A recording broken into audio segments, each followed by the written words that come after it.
अस्सलाम वालेकुम, मेरा नाम डॉक्टर मोहम्मद अवैस खान है।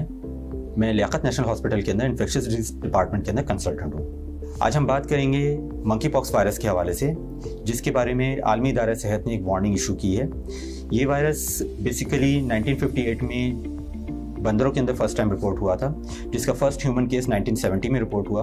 कुछ खास एरियाज दुनिया के जैसे कि वेस्टर्न सेंट्रल अफ्रीका वगैरह के अंदर इसके केसेस रिपोर्ट होते हैं, मगर पिछले कुछ दिनों में स्पेसिफिकली देखें तो 13 से 21 मई के दरमियान में England, Australia, Spain, Germany, Italy, America वगैरह के अंदर इसके काफ़ी केसेस रिपोर्ट हुए हैं, जिसके अंदर से कंफर्म्ड केसेस 92 केसेस 21 मई तक WHO ने रिपोर्ट किए हैं। और ये केसेस ऐसी जगहों पे अब की तादाद बढ़ रही है जहाँ पर ये केसेस उमूमी तौर पर नहीं होते हैं, जिसकी वजह से इसके हवाले से वार्निंग इशू हो गई है। अगर इससे ह्यूमन इन्फेक्टेड हुआ हो तो उस ह्यूमन से दूसरे ह्यूमन तक इन्फेक्ट होने के लिए बहुत क्लोज कॉन्टैक्ट, जैसे चेहरे से चेहरे का कांटेक्ट, स्पेसिफिकली अगर कोई शख्स खांस रहा हो, छींक रहा हो, उसकी सिक्रीशंस किसी और शख्स तक पहुंच जाएं, या किसी और शख्स के जिस्म पे कोई चोट लगी हुई हो, उस चोट की दरार के रास्ते से ये इन्फेक्शन ट्रांसमिट हो सकता है।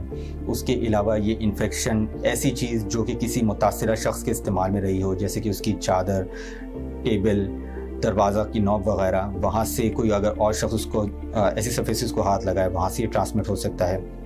इस इन्फेक्शन का इंक्यूबेशन पीरियड, यानी कि वो पीरियड जिसके अंदर ये वायरस जिस्म के अंदर पनपता है, 5 से 21 दिन तक का होता है। उसके बाद इन्फेक्टिव पीरियड शुरू होता है, जिसके अंदर अलामतें जाहिर होना शुरू। My holy grail, 100 keto recipes that you can prepare in 20 minutes or less. And you're backed up by my lose weight or it's free guarantee. And you can even keep all the materials when you decide that this is not for you. So click now on the button below this video to claim this offer before the time runs out. Good luck on your journey. I can't wait to see your इस particular duration के अंदर हमें अलामतों पर नज़र रखना बहुत ज़रूरी है अगर किसी ऐसे शख्स के साथ कॉन्टैक्ट में आया जाए। अलामतों के अंदर इसके अंदर शदीद बुखार का होना, सर में दर्द, जिस्म में दर्द, स्पेसिफिकली कमर में दर्द होना, उसके अलावा जिस्म में गुठलियों का नमूदार होना, गर्दन में, बगलों में, टांगों के हिस्सों के अंदर, और उसके अलावा जिस्म पर ख़ास किस्म के रैश का नमूदार होना है। ये रैश बहुत ज़्यादा मिलता जुलता होता है चिकन पॉक्स के रैशेस की तरह से, और ये चेहरे पे, हाथों पे, हथेलियों पर, पैरों की तलवों में और जिस्म में किसी भी हिस्से पे नमूदार हो सकता है।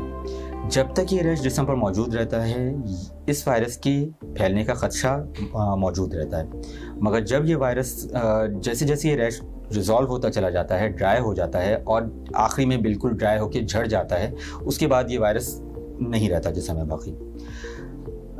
इस वायरस की जो ट्रीटमेंट है उसके लिए सिर्फ अलामती इलाज होता है। उमूमी तौर पर यह ख़तरनाक साबित नहीं होता।